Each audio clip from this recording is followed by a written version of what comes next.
What's up, everyone? Welcome to Bluegrass State of Mind, the show where three college roommates talk life, sports, and all the ridiculous things that happen in an apartment we like to refer to as Room 302. We're bringing you stories, hot takes, and the kind of late-night debates that probably should have stayed in the group chat. So grab your headphones, sit back, and get ready for a wild ride through our past college life, sports, and everything in between. Let's get into it. This is Bluegrass State of Mind.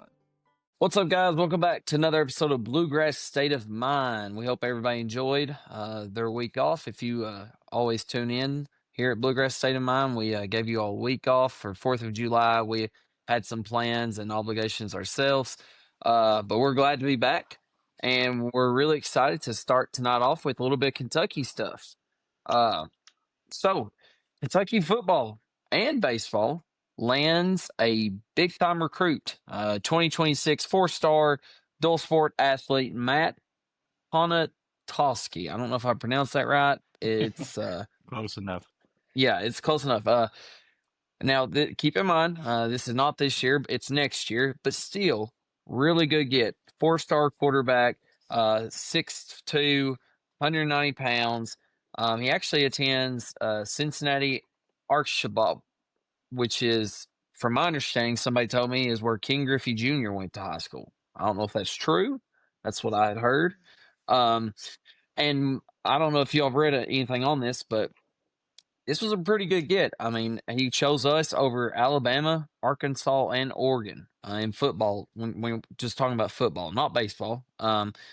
He is currently the reigning Gatorade Ohio Football Player of the Year, as well as the Ohio Baseball Player of the Year, just as a junior. He passed for over 4,000 yards and threw 56 touchdowns to just 3 interceptions. He led Moeller to a 14-win season and a trip to their Division I state championship game. And then on the baseball side of things, he batted a .437 with 29 RBIs and 22 runs scored. I don't know a lot about the baseball. I mean, I do know baseball. I just thought I'd throw that out. I'm more concerned about the football aspect of it, but we can touch on a little bit of both. But guys, I mean, when I saw a little bit of this guy, just from the clips I've seen, looks like an absolute stud, gunslinger. Kind of like a Will Levis almost is what it reminded me of. Just on as far as the arm goes. Maybe not the movements in general and just pocket awareness, maybe a little bit, but just on the not quite as gunslinger. tall as Will Levis either. I think he's actually like 6'1". Like, I think they might list him as 6'2", but I think I was reading that he's like 6'1". He's not a big kid. Yeah, he's not big. Yeah. But he does throw the ball hard, they said. Like, I mean, like he was fitting it into some spots they said that couldn't. But so. Well, and then there's also I read that at a camp he was just recently at, he won most accurate passer. If you are tuning in here, guys, watching us from live feed, you can see that we do have a guest. Sorry, I forgot about you, Tyler. All good. You've been on here before. You know the drill. But let's throw it over to you first, Tyler. What do you think about Mr. Matt Ponatoski for obviously not this year, but next year's recruiting class? Is this a big get for Mark Stoops, since he's probably going to be on the fence? I mean, it's a big year for Kentucky football. A lot of pressure, but go ahead. I think this was a great way to start out the new Stoops era without Coach Morrow on his side. You go out and you grab a 4-star quarterback. I mean, you got Cutter Bowley there. We all know Cutter's really good and what he could be, but you got to have somebody to beat his competition. And I think it's a great get. But for me, man, this is bigger for baseball.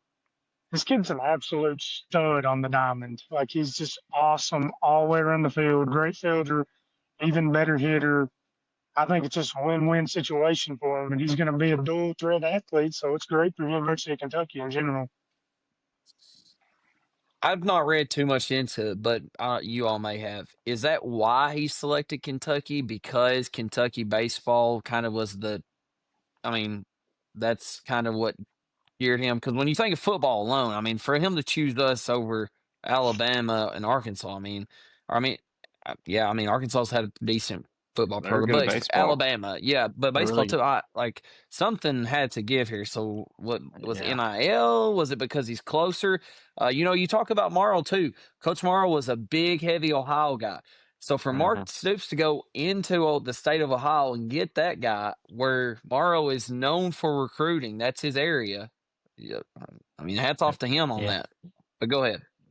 Yeah, we've picked up quite a few recruits really since Morrow left. I mean, some good ones. And he's been on, so maybe this is his kind of like last stand. Let me show that I can still. I mean, maybe he kind of sat back and let Morrow do a lot of the work. And I think that's why Kentucky kind of fell in love with Morrow, because we knew that he was out doing that. And so maybe Stoops was like, all right, let me show him that I can do it too. Like I'm also this guy. But I will say I'm like Tyler. I'm more excited for the baseball because I think he can hop in right away with baseball and have success. And the way Kentucky's baseball has been trending up, and the way that they, obviously they made Omaha last year, they made it back to the NCAA tournament this year. Because the thing with football is, like you said, we have Cutter Boley, but also now everyone just keeps going to like these veteran quarterbacks, right? Even you get up to your freshman, sophomore year, and it's like, hey, who's in the transfer portal, right? And so that would be that will be what worries me as far as the football goes. Because if he was just here for football, I'd be like, well, heck, by sophomore year, if he's not starting, he's liable to transfer.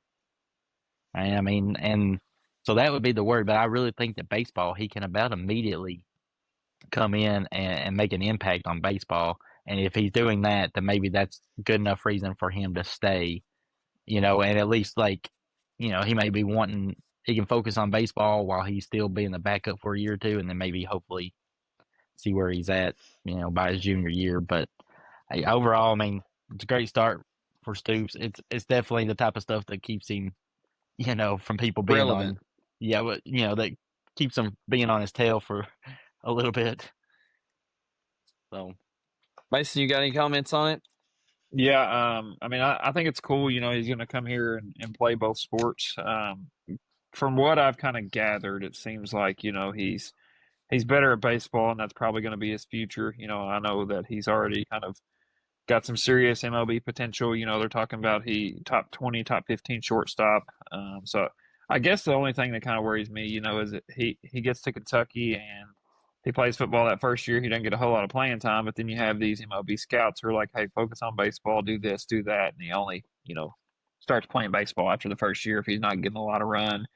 And also, it's SEC football, does he want to take that risk of getting hurt? If he has, MLB teams saying, hey, have a good year this year in baseball, we're going to take you. Who knows what's going to happen? But it is exciting, great get from Mark Stoops, and probably from what I've been reading, I mean, he looks like he could be a good quarterback, and I know we've said this in the past, but winning Mr. Football in Ohio as a junior, and that 56 passing touchdowns and 3 interceptions. That was wild. The 3 interceptions is very impressive. It's not like he's playing high school football, in Kentucky. He's playing in Ohio at a really good school, and only has 3 interceptions. Yeah, aren't they like state championship contenders every year in football? Yeah. They're probably on ESPN. Yeah. In high school, so they'd have beat my high school 112-0. Yeah, us too. Well, on to some more Kentucky stuff. I know we didn't talk, or I didn't send this in our notes for tonight, but I did want to mention it because I just got to thinking about it. Over the weekend, or not, I guess not over the weekend, but it was this past week at some point, Kentucky basketball had a scrimmage. I don't know if you all had seen this or not, and Mark Pope had a little bit of prize money on it. And what it was is there's these new Kobe 8 Venice Beach sneakers that come out, and the winner of the scrimmage got brand new Kobe shoes, and the score was 12-12, and Marino just tossed it from half court. Yeah, pretty much full court, like 3-quarter court, line. Yeah, and drained it for the win. I don't know if y'all seen that, but I thought that was really cool. I just wanted to mention that because that's kind of stuff I like about Mark Pope. He makes it fun right now, trying to build the relationship with the guys. We don't have to comment about that, but I just wanted to throw that in there. If y'all want to, go ahead. Shout out to Jasper Johnson also and Team USA. Winning gold. And I think he averaged 10 or 12 points, something like that, 14 points. So I mean, he definitely put up a good performance. Looked like he he shot the lights out for what I could tell most of the tournament. So that's exciting because, if anything, even if he's got some freshmen, hopefully he's got that guard potential. But at the very least, if he can be a shooter for us, that makes because I think that's the one thing we're kind of still looking, right? We don't know with this team. We knew last team. We knew we were bringing in Robinson and Brea, like what they were known for.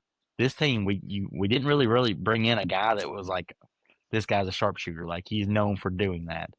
So it's nice to kind of see that Johnson has that capability.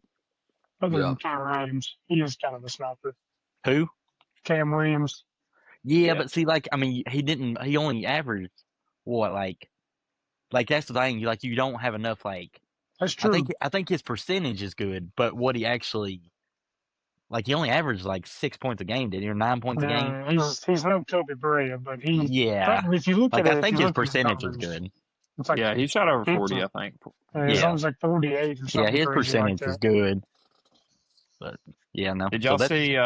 Did y'all see something else, Dylan? Did you see the thing where they were scrimmaging earlier that week, and I can't remember what the teams exactly were, but it was like Otega Oweh, Aberdeen.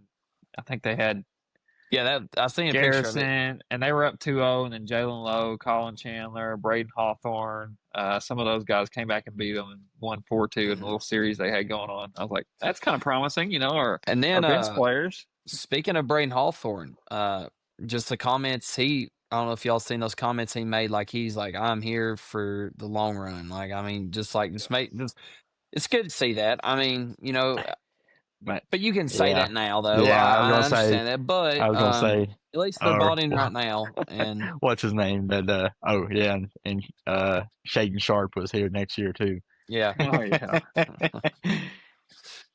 The Shaden Sharp saga.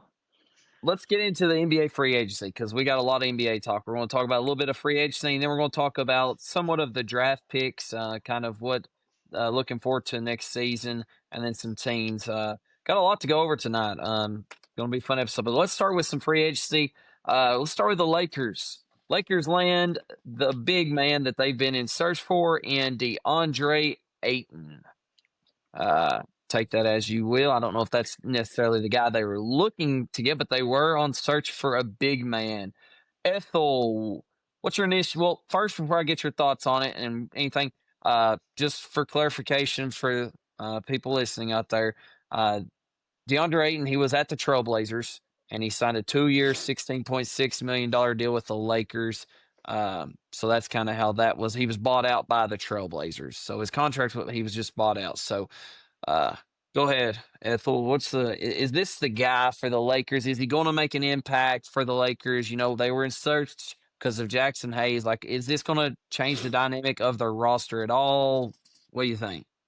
I mean, I think it's a good pickup, and he was probably the best available center, but it doesn't move the needle as far as being a championship contender to me because, I mean, to be honest with you, DeAndre Ayton, he takes half the time off. He gives up on offense. He doesn't really stretch the floor that good, and he's honestly kind of downright lazy. I mean, if you really go back and watch him play in Portland and in Phoenix, you can just see at the time he's just lollygagging down the floor, just being an extra body out there. And I don't think Luka's gonna like that too much, but Luka kind of seems like a guy who's got a fire under him at all times. And I don't know. I think it was a good pickup. I mean, honestly, it's a lot better than Jackson Hayes, but as far as making the Lakers a contender in that Western Conference, I don't see that yet. They're going to have to make another move to put somebody else in there. And not necessarily don't have to be a center. I mean, it can be a forward. Like, maybe, I mean, I know it's not possible, but Julius Randle, I mean, that would be a good move for them, but I just don't, the Wolves aren't going to move him. So I don't know. It's going to be kind of interesting to see where the offseason goes because there was a lot of draft picks that was real questionable. Like, I think, can't remember who is it Phoenix that grabbed another center, and they've got Nick Richards and somebody else on the roster. So what are they going to do with four centers? Phoenix grabbed Duke, the Malawich. And then they also traded for Mark Williams. So yeah. Well, I mean, I don't know. I think we're getting a little off topic, but yeah, I mean, it's a good move for him, but it doesn't move the needle for me personally. Colton, Mason, any thoughts on that? I mean, Yeah, I I mean, think well, before y'all go though, I agree with you. I think it's more uh, of the depth in general. The Lakers have no depth, and that is what I said all last year, this past season, and the postseason. Like they have no chance. They do not have depth at all. Yeah, their first 4 or 5 guys can go against anybody in the league, but they have no depth, and this move does not help that depth at all. no. And that's what they need. But go ahead. Yeah, they need they don't have scoring depth. Right? They got some decent athletes, some decent defensive players, like when the Jared Vanderbilts and those type of guys come, but you have too many of those type of guys. Like you don't have you're so Luka heavy, and hoping for him and LeBron, and maybe an occasional really good night from Reeves. Like I mean, you're so heavy on that, and that's yeah. But you don't have a guy on your bench still that you look at and say this guy can go get me 25 tonight, right? Like I mean, then that's a lot of those teams have those guys now. And so, Hmm. and so you take the Thunder, right? I mean, they're just so deep, and they're getting young, and they're young. I mean, those are the guys. I mean, they had for a long time. Casey Wallace was coming off the bench. I mean, and so I just, I'm like Ethel. It just, it doesn't matter. I think that it is definitely an improvement, and if anything, it gives him a rim protector. If he actually isn't lazy, it'll give him a rim protector. But they're going to have some more.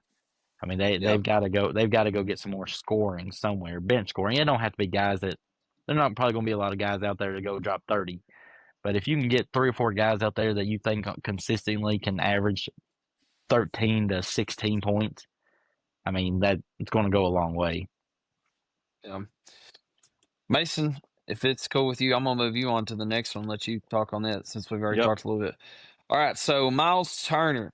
This is kind of surprising to me. Myles Turner, for more, not just on the Myles Turner, but he is going to Milwaukee, and due to him going to Milwaukee, Damian Lillard has been waived.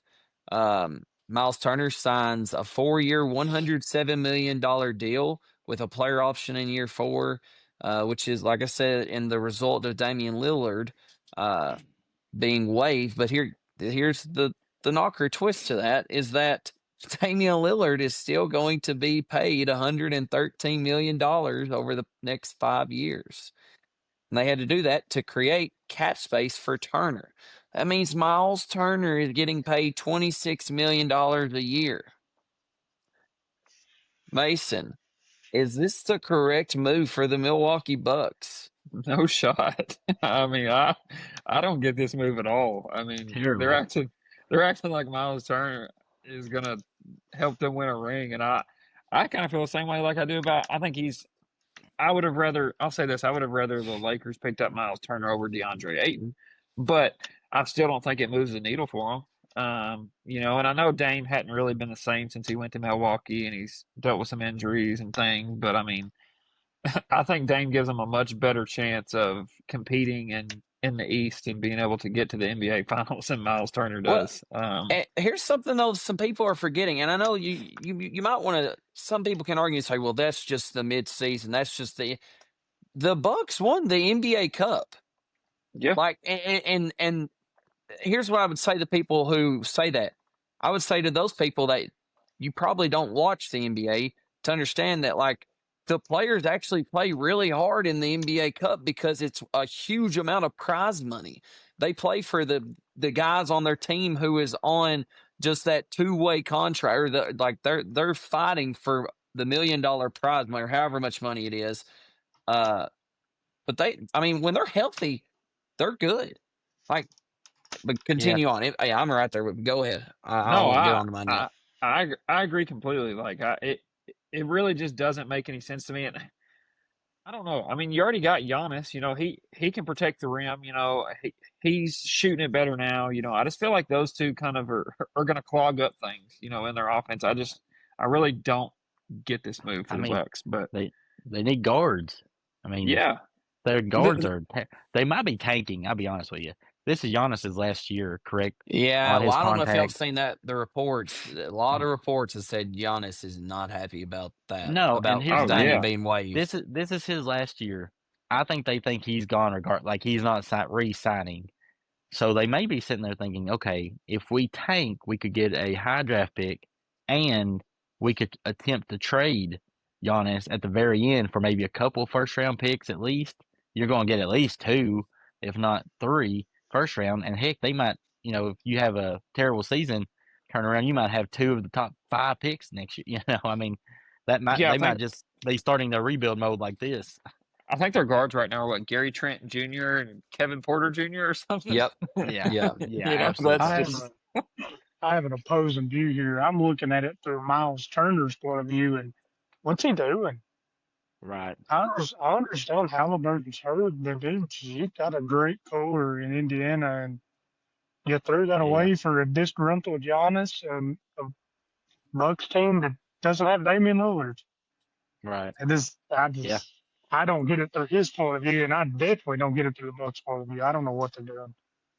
Yeah. Well, the only thing that makes sense is they're tanking. Well, for Myles Turner's perspective, I mean, he is getting paid $26 million a year.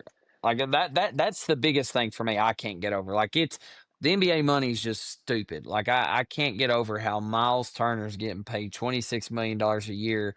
And is he that much better than Deandre Ayton, who's going to be getting paid roughly like $8.3 million a year? I'm pretty sure Indiana offered him like $25 million a year. So I mean, was it worth the extra million to you at that point? I mean, you're already $100 millionaire. What's it matter to you at that point? Yeah. Well, I like what you brought up though. So like, why did he if you're Indiana, how do you, I mean, we've talked a lot about the Milwaukee perspective, but go ahead and elaborate more on that, Ethel or Colton or Mason, whichever one. Like, go ahead. What does this do for, I know that they already reported that Tyrese is not playing next year. Right. However, you did have a seat, like he was cemented as their center, like for the foreseeable future. Like, what does this do for the Pacers now? Because now you've just lost. Your Tyrese is out. Myles Turner, that's 2 of your best 3. I mean, all you have left is Pascal Siakam. I mean, what's this? I mean, I don't know. You're in the same boat as the Celtics at this point. You just got to take the retool. I mean, I know the Celtics are probably a little better, but the Celtics without Tatum, they don't really take me as a championship contender. And they've got rid of everyone. Yeah, Kristaps is gone. I mean, they've lost a lot. Drew Holiday's gone. Yeah. I mean, they did make a good move with Holiday. They got back Simons. They needed another scorer, so that fits them good. But once again, Indiana, it hurts. But here's another thing. Indiana and Milwaukee hate each other. How can you be a Pacers player and go to Milwaukee after everything that's transpired with those 2 teams over the last 2 years? Like I don't think I could ever walk in that locker room after all the beef between Halliburton and Giannis and knowing you was on Halliburton's side at one time and now you just flipped the script and you're on Giannis' side. Yeah. I don't know. And look, Indiana may be sitting there thinking, I'm like, y'all, with the Celtics being without Tatum and getting rid of all those guys, like right now the Pacers' chance, right, in the Eastern Conference. I mean, you're looking at, maybe the Cavs and a Knicks that are kind of like, right. I mean, but other than that, I mean, the Pacers would be right up there with it if they just kind of kept the core together. If you could have filled some other like void with Halliburton just for the year, I mean, you could still have made a run at it. You may have not been able to beat anyone who comes out of the West, but I don't really know what they're looking at. I will say this though, in the playoffs, Myles Turner is good, but did y'all ever look at the Pacers and think, oh man, Myles Turner's going off. Myles Turner's impacting no. Like it was always Halliburton or Siakam. I don't think he never has an off. However, though, Myles Turner also has very quiet, like 14, 8. Like he's not all-star, not even close to all-star, but like, for starter center, I mean, those are good numbers. Like if you're not like an all-star, like, I mean, 14, 9, and then he can spread the floor out too. Like that's what maybe separates him and DeAndre. He can shoot the ball very well from the 3, like spreads it out. Reminds me a lot of Brook Lopez. Kind of just lanky, slow, has a weird run to him. He's going to the Clippers, right? Lopez? Lopez is at the Clippers. Is he now? Okay. Yep. Well, yeah, that just makes sense because the Lakers wanted him. Yeah. Yeah. Of course, the Clippers take the Lakers. Yeah. If it's cool with y'all, we're going to skip over the Mike Brown one because I think we're going to have plenty else to talk about. But let's get on to Cooper Flagg. So when this episode's released, Cooper Flagg would have played his first NBA Summer League. He plays it on Thursday of this week. I'm going to start it out on this, and y'all just feed off of it, interrupt me however you want. So Cooper Flagg's ceiling is kind of what we're going to talk about, and, talk about the situation that he's in right now. So my take on this is I don't think Cooper Flagg could have ever imagined a better place, a better fit for him to be right now. And here's why I say that. I say that because he's going into a team where he doesn't have to be the all-star. He doesn't have to be the go-to guy right away. He could have an average year, and the media and the franchise fans, I don't think they're going to be on saying, "Oh man, this was a bad pick." This was because although I think Cooper Flagg is that guy and can be that guy, he doesn't have to be that guy. He can kind of just feel his way around the NBA.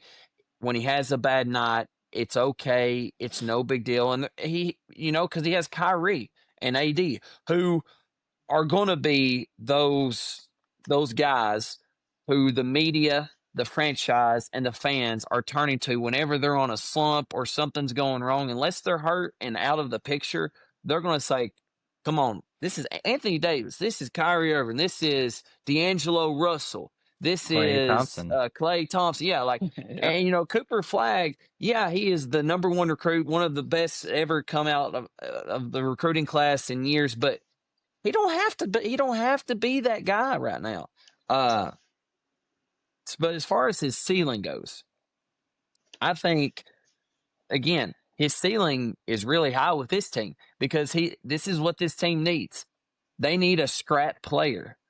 And that's what Cooper Flagg is. Like there was times last year when I would watch Duke and I would look at the end of the game and his stat line would be like 18, 10, and 4. I'm like, where did he get 18 points at? Like that's his game. And when Tyler was on here, Tyler Glass was on here a couple weeks ago. I didn't want to admit it to him, but if he's listening to him, he is right. I think Cooper Flagg could fit in on any team and make an impact. And he doesn't have to be the go-to guy. That's just what guy he's just that kind of player. Mason, what are your thoughts on Cooper Flagg? His situation in Dallas, his ceiling for this year. What you got? No, I agree with your statement. I think this is a perfect fit for him there in Dallas. Like you said, and kind of like you mentioned, I think he's gonna have a type of season, where he has a quiet, like you said, 14, 6, and 3, which is a great rookie season. You're surrounded by great players. I also think it's great that he's kind of surrounded by a really good point guard and a really good, four-man to help develop his game. He can learn from Kyrie and AD, try to polish his game a little bit in both facets. Because he can put it on the floor. He can get to the rack. He can learn from Kyrie that way. He can post up guys. He can learn from AD that way. I also think he's going to be a really versatile defender here in the league. He's so long and athletic and quick. So, I think he's in a perfect situation. Ceiling wise, I think, he give him 2 to 3 years. I think he all-star caliber. I don't know if he will be by that point, but I think he's definitely all-star caliber, within 2 to 3 years. All NBA, probably not first team anytime soon, but I'd say second, all NBA second or third team here within the first 2 or 3 years, just based on who he's around and how he's going to be able to develop and not really have that pressure on him. Ethel, this is a question for you and Colton. I want you to go first, and Colton, you elaborate. Is Cooper Flagg, can he be that guy? Can he be that guy in the NBA? Like, can he be the all-star go-to, the all-NBA let's just say in a time frame of 7 years? Or is he overhyped still? Do you based on your opinion, what? And I know, let's take Duke aside. Let's just talk about the player in general. Since you said let's take Duke aside, I'm going to put my pride to the side because this is going to hurt me to say this. Cooper Flagg is that guy. I didn't want to say it all last year because I'm in multiple chats with Tyler and Tucker class, and I did not want to say it, but Cooper Flagg is that guy. He not only does he have it on the offensive end, he's got it on the defensive end. He hustles. He's smart. He knows what to do with the ball. Is he a little bit hit or miss in some clutch times with his feet? Yeah, but I mean, also, kid's what, 19, 18, 19 years old? 6'10", wingspan like that, freak athlete, can shoot the three ball, play defense. Man, I'm thinking I'm not, he's not LeBron, there's not another LeBron in the world, but can he not go out there and be somebody like, I don't know who's a good one, like a better Michael Porter Jr. for sure. Like a defensive menace Michael Porter Jr. That's a perfect guy for him to be. Go get 20 and 10 and play defense. Be a dog. You'll get a lot more recognition. He's going to get a lot of recognition just for his hustle and his defense ability, in my opinion. Colton? Yeah. I mean, you're right. I agree. I think he's the guy. I just think, I mean, he has such a high basketball IQ, and he went into a situation where he gets to be a facilitator. He's a really good passer. So you got AD, you got Kyrie, you got Klay Thompson that can go and score the ball. So you're able to find guys that you can get the ball to. And here's the thing. I think he actually will have some really good offensive games because I think if they throw the lineup out there with Derek Lively, AD, and him at the 3, Klay Thompson at the 2, and Kyrie at the 1, who's going to guard the 3? Someone that's 6'10", right? I mean, like, who's guarding that? Like, you done got to guard. You done got to guard 2 other 6'10", 6'11" guys who can stretch the floor, also. So, like, who's going to guard him? And that's where I think he'll thrive is whenever they all get like that and they play that lineup, because he's just going to have a mismatch on him. I mean, you're going to throw a guy that's probably 6'6" on him, and he's just going to be able to kind of do what he wants. I do think he has to those moments that he had where his feet kind of didn't catch up to his body on a few times. I just think that he will have to develop a Dirk Nowitzki type of skill set, right? Where it's kind of, or Nikola Jokic, where they're not the fastest with their feet, but their high IQs were so good and they were so good with their body and positioning that their clutch shots come from the little step back fadeaway or the little half hook or whatever it is. And I think that's what he has to do instead of, facing up one-on-one, trying to get by a guy at the last second. Like, you're 6'10", like that's not the easiest thing to do at 6'10". I'm 6'9", sure being so being 6'10" and that athletic is hard to control too. Yeah, absolutely. So I mean, I think he's the guy, though. I really think he's going to be an all-star within the first 5 years. I do. I just think he does. I think he's in a perfect situation to build his confidence, to not put the pressure on him, to have a veteran guys that's been there, that's done it, that's won championships, that knows what it takes to succeed, that can coach him Doesn't up. have to be ball dominant either. He That's doesn't another have to. great And that's the thing. thing. Like, he's never going to, I don't know that he'll ever, maybe later in his career, will he become a guy that's like a 25 to 28 type I was of gonna say, guy. that's my biggest thing. But, I mean, if this guy, I could see this guy consistently averaging almost a triple-double within year 5. I mean, really. I really do. I think he can be another Jokic with the exception of maybe not dropping 45 points. He might be a 18, 12, and 12 consistently. Yeah. I think I agree with everything you are saying. The only thing that I'm with Mason is that in the NBA, for you to separate yourself from those guys to being those like select few guys, is you've got to have an offensive game that you can go out and score 25 or 30, like you said. Yeah, and take over. And I'm not saying he can't do that. It's just that he's been on a team at every level right now that we talked about previously. Like, he's not had to necessarily do that. And he's not going to have to here for a while. Yeah, and he's not going to have to here for a while. So I guess that's the most intriguing thing about him is, like, where have we got to see that? I'm sure some coaches that have coached him, like, listen, I've seen him in practice, like, he can be that guy, trust me, like, but it's just we've not really got to see that yet. So I'm looking forward to that. I think he's going to have a great year as well, though. So staying on the same topic as the Mavericks, there's two teams. Obviously, the Thunder are the previous champions. So are the Dallas Mavericks and the Houston Rockets the biggest threats to the Thunder next season? You're talking about Dallas Mavericks team with now Kyrie Irving, Klay Thompson, Cooper Flagg, Anthony Davis, Derek Lively, D'Angelo Russell, Max Christie, PJ Washington, Daniel Gafford, Caleb Martin, Jaden Harrison. All right. And then you got the Houston Rockets, who've had some good pickups on the offseason. They have KD. I had it wrote down, and then I've lost it. Help me out here, guys. They have KD. They Fred Van have Vliet, Fred VanVleet, Reed Shepard. Reed Thompson. Shepard, Cam Thompson, Whitmore. Yeah, Clint Thompson. Capella. They picked him up. What's the Thompson? Eamon Thompson? Is it Yeah. Amon? And then Or it's one of the brothers. I think I saw it in Detroit. I'm pretty One sure. of the Thompson. Yeah. Steven Adams. Thompson. They still have the Alperin Singer, like their all-star center. However you pronounce it. Didn't they get Finney-Smith? Dorian Finney-Smith. Yeah. Reed Shepard. Jabari Smith Jr.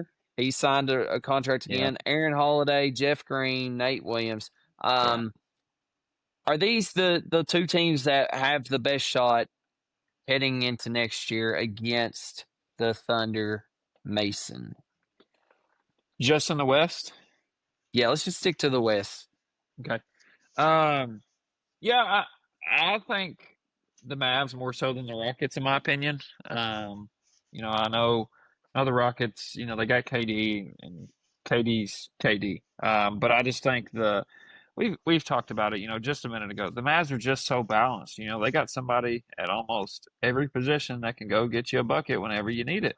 They're long, they're big. I think they're going to be great on the defensive end.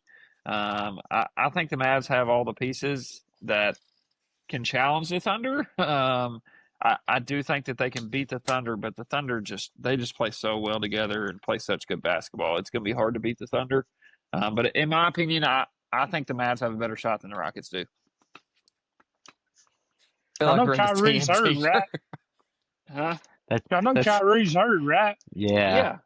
He tore his ACL, didn't he? He done for the year. I was thinking here, I was kind of appalled. I was like, "Are we really saying this?" He'll be back. Feel like we're the NBA TNT crew right now. He'll be back. Colton, you're the only one that me and you are just. I know. I mean, in my opinion, look, I think the Mavericks have a chance, but I mean, they're old and they're injury prone. And I mean, AD's gonna miss time. Kyrie's gonna miss time. Clay's not the same Clay. I think they're balanced. Like, I do think that they've got enough bench players combined with veteran to be a consistently solid team. I don't think that they're going to have enough to get over now, unless Cooper Flagg comes out and he proves us wrong and he goes immediately to like a 20 to 25 guy a night. Then maybe I think differently of them. But I just think that they're so injury prone. And Kyrie is going to be coming off that ACL. He'll come back eventually, but he probably won't start the season. It'll probably be somewhere like December, probably closer to when he comes back, I'd say. So, I mean, you're looking at missing the first 2 or 3 months. I'd just be surprised. I mean, they are going to – I just think the Rockets have a much younger core. I think if they don't let the KD effect at times kind of kill the vibes, I just think that they're more young and energetic. But I think the Timberwolves could find one other piece. Anthony Edwards is that guy. Like that, he's the guy. Like, he's the next. He is. Julius Randle is a really good piece too. I think that they are one helping guard away, or an offensive center away. Yeah, if they can find a way to get rid of Gobert, or however you say, I think that they could get something out of him. Like, I know his defense is good and all, but I don't know. I'm just not a fan of him. I just don't think he fits the criteria for a NBA team with like being like the third guy, like that guy, like that. They need a different third guy. Like he could work out being like that fourth or fifth guy, but I don't offensive power too. Who do they got other than They just lost Nas Reed, didn't they? Oh, did Nas Reed? Is he gone? I didn't know it. No, he resigned.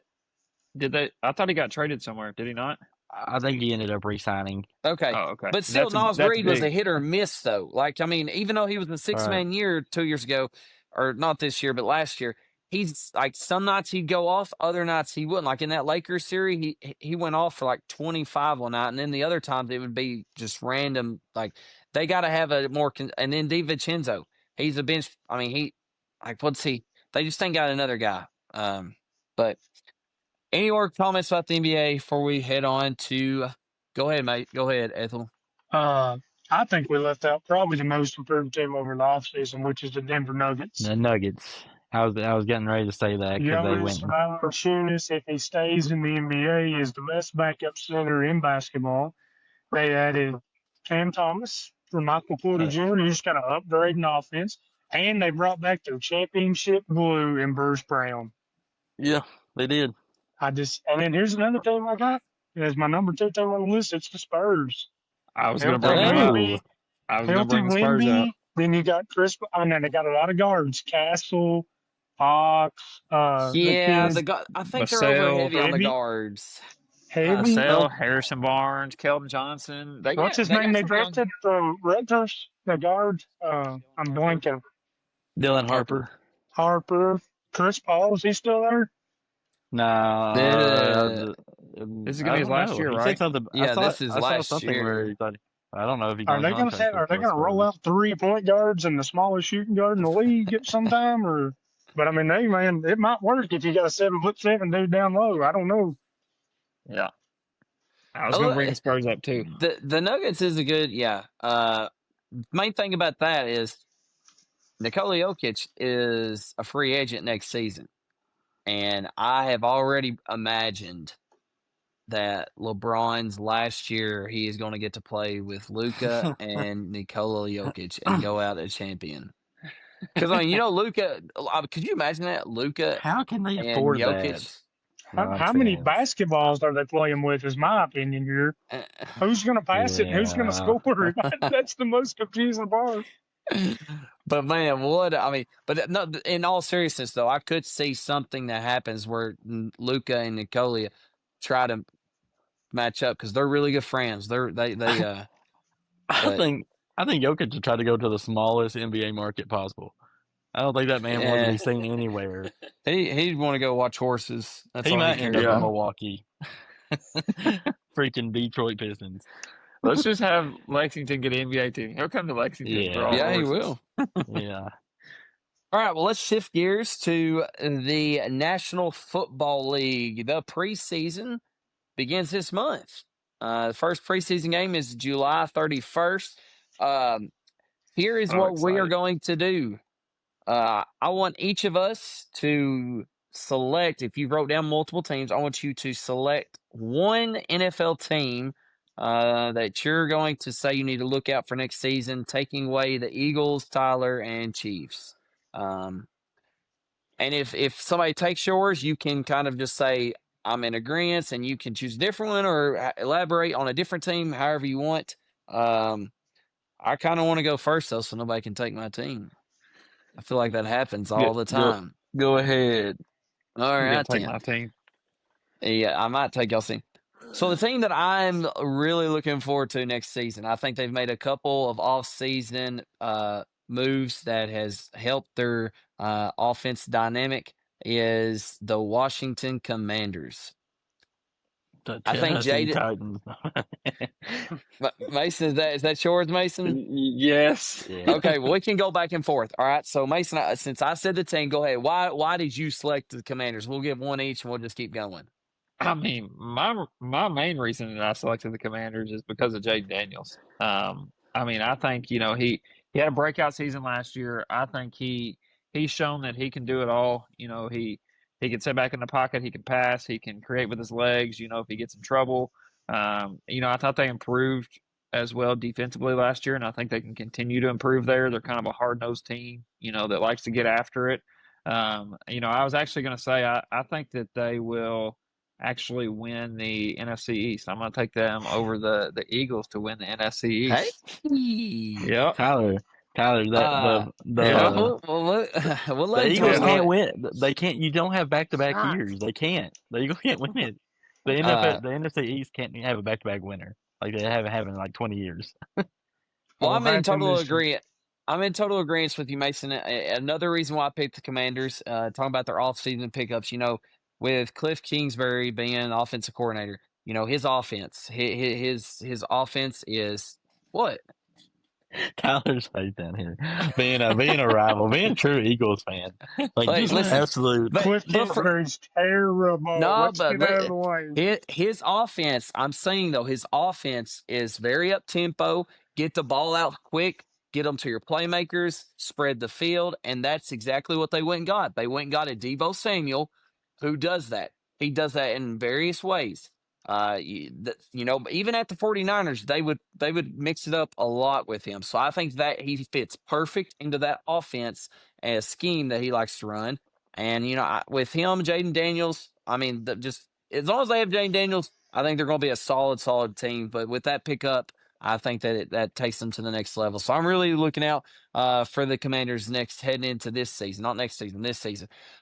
Ethel, go ahead and give us some comments about why you don't like that, and then go ahead and tell us what team you want. Come on, here, let me get you fired up. I think Jaden Daniels is a great quarterback. Do not get me wrong, but he can't top what he done last year. It ain't gonna happen. I hate The to be that sophomore guy. slump. The sophomore slump. Hey, we saw it with C.J. Stroud, man. C.J. Stroud was that guy. Yeah.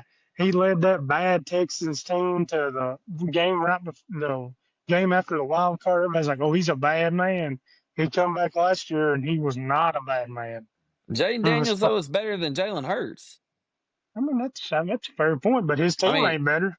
I agree. His team's not he better, ain't got but AJ Brown, Devontae Smith, and Dallas Goedert, and Saquon Barkley. So, I mean, when he gets those guys, you give me a ring. And the best offensive line in football. We'll get back to that one later.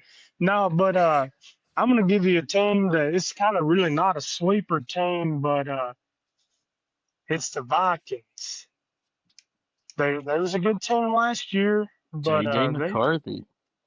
They've made some moves. I know they got a rookie quarterback, but I like it. Like, I mean, you got Justin Jefferson, always going to be good. If you got somebody that good, you're always going to be good.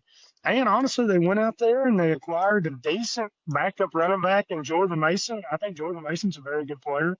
Him and Aaron Jones back there, that's solid. You got Jordan Addison out there. They made awesome moves on the offensive line. Ryan Kelly, Will Fries, they signed all kinds of offensive linemen. And then I can't remember much they done on the defensive end, but I know they stole one of Philly's quarterbacks, Isaiah Rodgers. So, I mean, they made moves, and that's why I think they're putting J.J. McCarthy in a great position to succeed, and they'll be a huge threat, to my opinion. I still don't understand, unless there's something I'm missing, the whole Vikings getting rid of Sam Darnold after a good season. That still stuns me. It does me too, but can somebody try to make sense to it? I really don't get it. Listen, I'll tell you exactly why it is, because everyone's found the recipe of you can't afford to pay the max contracts anymore. Like your best recipe for success is to get a quarterback that's on a rookie contract and be able to build the rest of the team around him. Like that's how the rest. I mean, that's the success right now. But here's the thing: Sam Darnold, I think, showed more of his true colors at the end of that, or in that playoffs game. Yes, he lost and last 2 or 3. I think everyone was like waiting around and like, okay, you've got Justin Jefferson, you've got all these guys. Then what happens? Like whenever you get defensive pressure and you get some, and all of a sudden it didn't. Like he looked terrible. He just did, and I think that was the concern. He did, and so based on his, you have to take into account because yes, he played for some bad teams, but they're still NFL players, so it's not like he could have played, but that's a different, So I think that's the reason. But I'm gonna say my most improved team or team to watch out Is for the is gonna Tennessee is the Tennessee. No, watch out for the first pick in the draft again. Watch it. No, I'm gonna go with the Dead New England last. Patriots. Hmm. I think they've got Mike Vrabel at the head coach. Tough nose. They have went out and they've got several pieces on Got a the good pick. defensive end. They got a great right tackle in Will Campbell. And they've got a promising Drake May. They went out and got Stephon Diggs if he don't cause too much trouble. I mean, they've got some younger playmakers now that are developing. You've got Drake May that's got the potential. You've went and got a couple offensive linemen, especially the right tackle with Campbell, and you went and built your defensive line, and I think got another linebacker. And I mean, you've took on a coach that has the personality now of I. The thing with the Patriots is I'm not going to sit there and say that they'll go out and win the division or they're not going to win, but I They'll mean, it's win going to some be one. games that they shouldn't win. What's going to happen is they're going to run into. They may end up at like 6-11, but I can guarantee you, out of the 17 games, that they're going to be in 15 of those games going into the fourth quarter. Like they're just going to, because that's the Frabel way. Like it don't matter. Like they're going to be that tough nose, and they're going to control the clock, and they're going to do these things, and they're just going to be in it going into the fourth quarter, and all those games are just going to be a tough out. Now, whether or not they turn around and win those games, right? Because I mean that's kind of how the Vikings were at one point. They lost like 7 one-score games in one season, and I could see the Patriots being that type of team because they might be a year or two away from being really good. But I could see them losing a lot of the one-score games, but they're just going to be a tough out. But they're definitely going to be much improved than what they were this past year. I was expecting to hear. I was going expecting to hear my other Steelers. my other team was going to Steelers. be the Dallas Cowboys. They listen, the Pickens. I think CeeDee Lamb has never had to have another like a true number 2 next to him. I think Ferguson's a really good tight end, and now they have 5 first-round picks on the offensive line. I read 5 something. guys that were first-round picks are now their offensive line. So I read that George Pickens was already pouting over there in Dallas, and they suspended him the other day. I mean, So who knows how that's going to work out? But I'm sure, but I do think that they will be. Dak is coming back on a mission. Have you ever learned anything in your years on this earth that you can't trust the Dallas Cowboys? You've been around for this long, and you know I didn't say they're going to win a Super Bowl. I said can't improved. Trust the Dallas Cowboys. Improved. I also thought maybe I thought somebody might have said the Broncos too. I mean, Bo Nix last year, shoo. That was almost one of my teams. If he don't hit a sophomore slump. That's very true. It's a real thing, guys. Sophomore slump is very real. All right. Any more comments on that? On the NFL? Nope. All right. Here we go. Into our last segment of the night. The Genesis Scottish Open is going to be played this weekend. Here in a couple hours. Yeah. When we're recording this. Yeah. It is going to be played at the Renaissance Club. It is a par 70. It is right at where it's 7,237 yards. Obviously, it's the link style course with firm fairways, the fescue greens, the deep bunkers, the seaside wind, all that. It's a different type of golf. Colton will elaborate more on that. Like, what and also Scotty Scheffler, I really liked what he said. I don't know if y'all got to watch that. He talked a lot about how the golf is completely different in the States than it is over there. You talk about he said here in the States, he for the most part around the greens he's going to hit 2 clubs.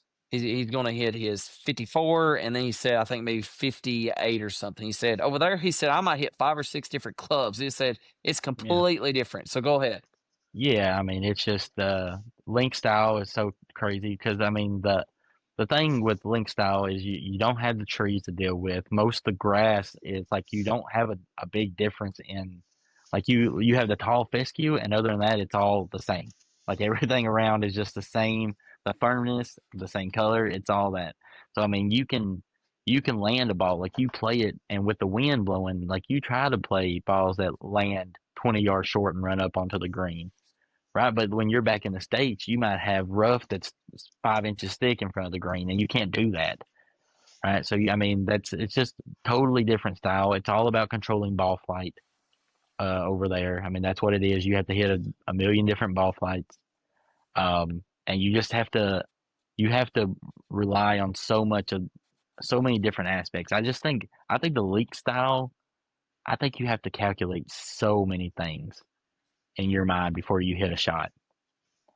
I mean, you Mm. just have to calculate the wind and rain and the softness and the firmness and the slopes and just how much it's going. And I just think there's so much to that, and I think that's why the European team is always so prepared because they grow up playing so much in the States, but they also have that aspect of their game that they can hit so many different shots in any conditions or weather.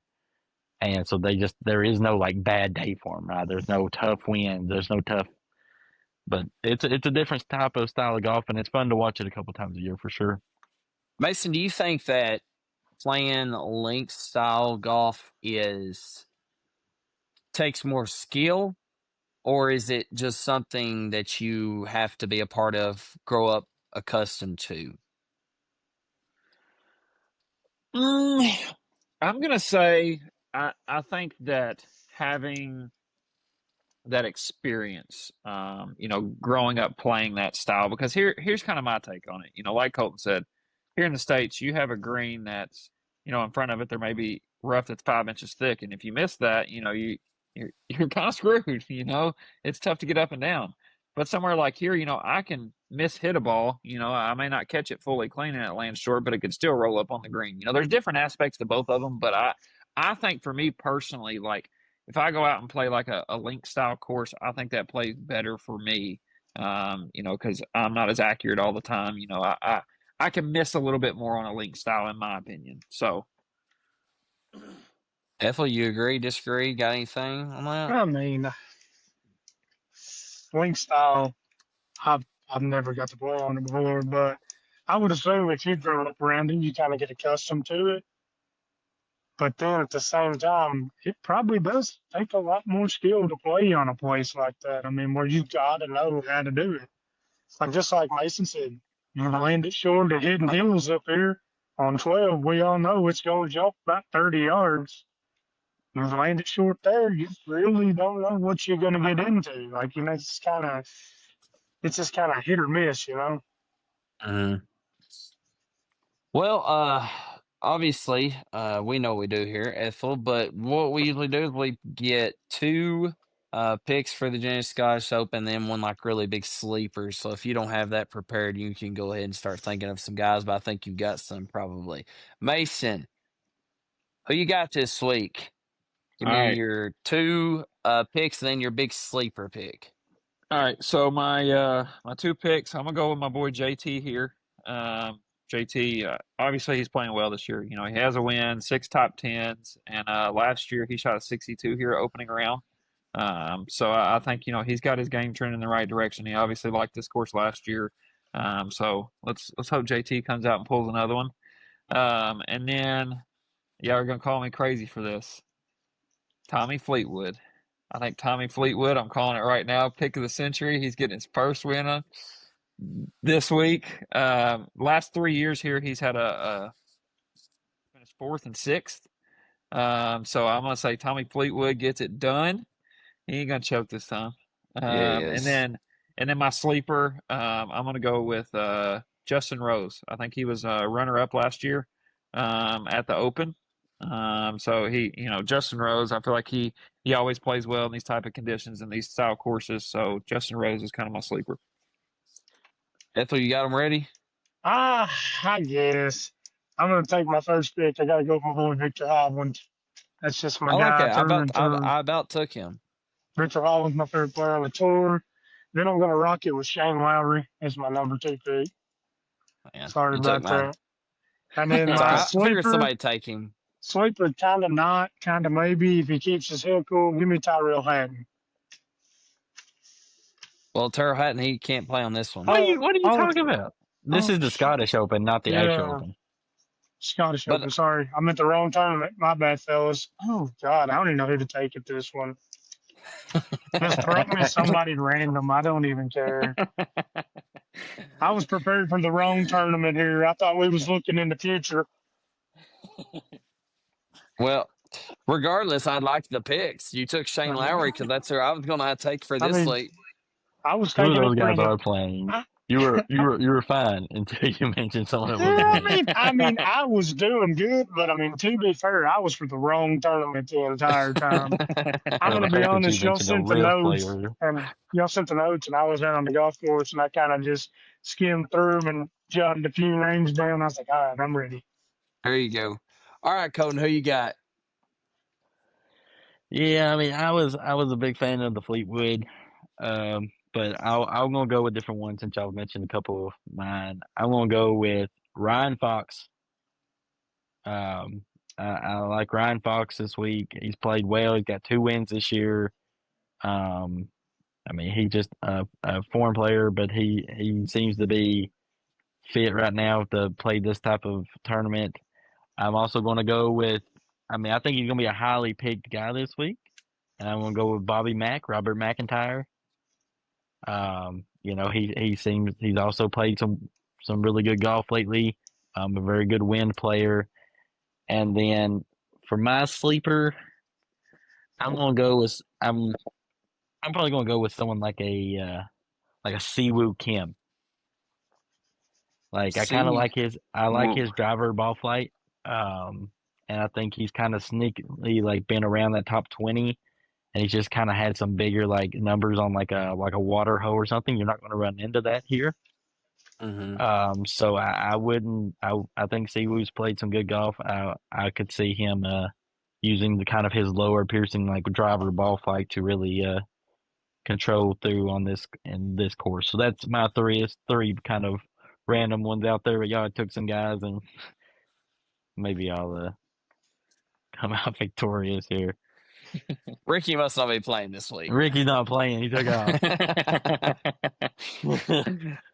All right. Well, I am taking Sam Burns is my first one. I think Sam is, found himself. He's playing some good golf. Just hasn't been able to pull through yet. And then my second one was going to be Shane Lowry, but Ethel took him. So I'm going to go another Europe guy. I'm going to go with Sepp Straka. I think he's solid.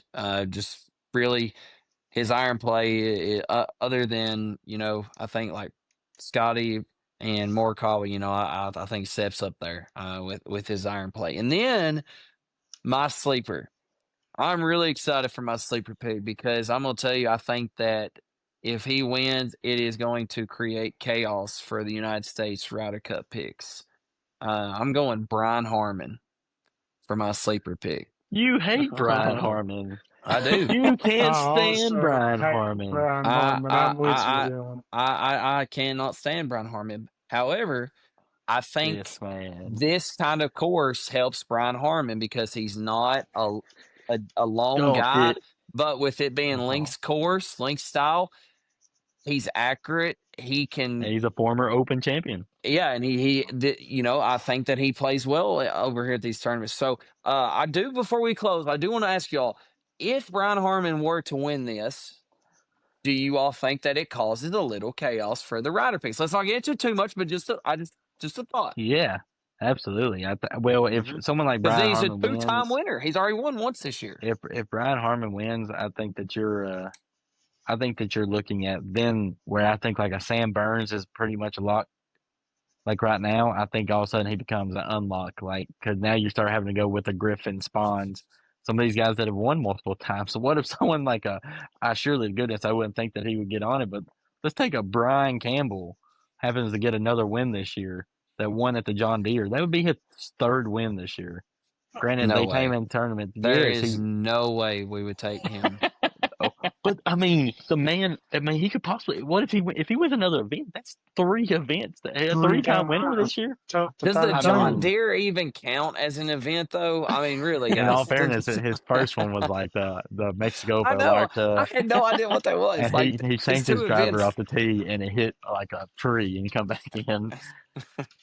I just want y'all to know before we close it out, my 3 guys I took, I'm taking them in open again. So you guys just jot me down for that one. We I got was you. prepared. I was locked in, man. I was So locked confident. in. He said Terrell Hatton. We were like, wait a minute. Terrell Hatton What? lives. They could have at least named a I was PGA like, guy. shoot. He I was was on the locked card. in on that, man. And y'all done shot me down. I was prepared for the wrong tournament. Oh, yeah. Ethel, thanks for coming on. Thanks for tuning Appreciate in, you, fellas. guys. As always, go Cats. Go Go Sir. Cats. That's a wrap for this episode of Bluegrass State of Mind. If you enjoyed the show, make sure to hit that like button and subscribe so you never miss an episode. Also, be on the lookout for our social media pages and be sure to follow them. We've got plenty more stories, insights, and conversations coming your way. And if you really loved it, make sure to share it with a friend. From the hills to the hollers, thanks for tuning in. Until next time, keep that Kentucky spirit strong.